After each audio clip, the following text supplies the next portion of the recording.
안녕하세요. 명가부동산TV 유소장입니다.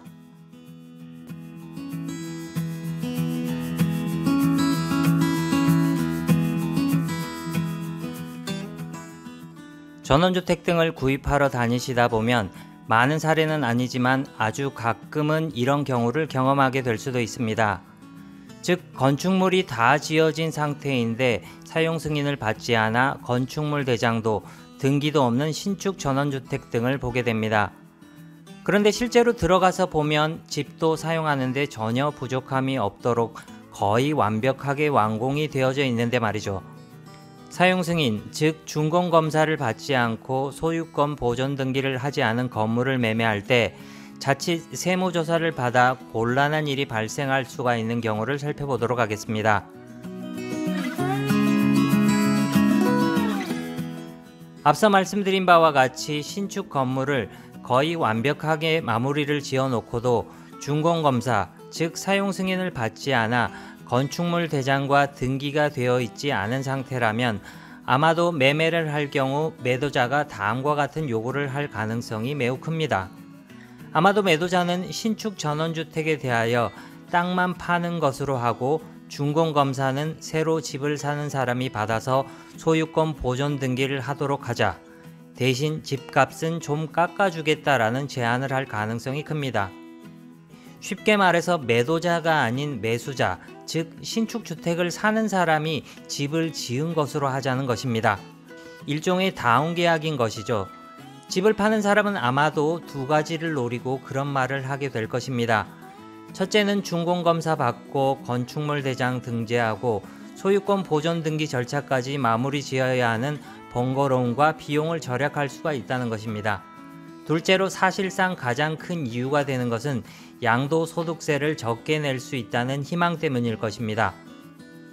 그런데 이러한 경우가 왜 많이 발생을 하게 될까요? 물론 소규모 건축업자들의 경우 이런 형태의 매각을 진행하는 경우도 종종 있을 것이라 여겨집니다.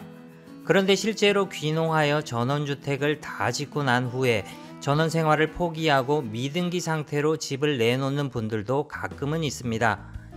이런 경우가 많이 발생하는 원인 중 하나는 집을 지을 당시에는 내가 이 집에서 평생 살 거라 여기고 부가세 10%를 아끼기 위해서 세금 계산서 등 비용 증빙 자료를 하나도 안 챙긴다는 것입니다. 그러다가 전원 생활을 포기하게 되면서 세금 계산서를 다시 받으려고 하니 부가세만 10%면 적어도 1,000만 원 이상은 될 테고 추가적으로 사용 승인 받고 소유권 보존 등기 비용까지 들어가야 하니 그 비용을 아끼기 위해서 고민하게 됩니다.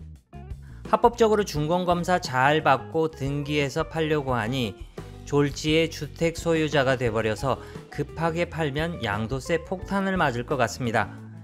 결국 등기해서 팔려고 해도 적어도 1, 2년은 기다려야 하니 고민은 더 깊어지게 됩니다. 그런 고민을 하던 찰나에 주변에서 그럴싸한 아주 희망적인 얘기를 합니다. 땅만 파는 것으로 하고 소유권 보존 등기는 새로 집을 구하는 사람의 명의로 하면 된다는 팁을 듣게 된다는 것이죠. 그렇다면 집을 사는 사람은 이런 상태의 집을 보고 집주인이 말하는 제안을 받아들여야 할까요? 그런데 정말 조심해야 합니다.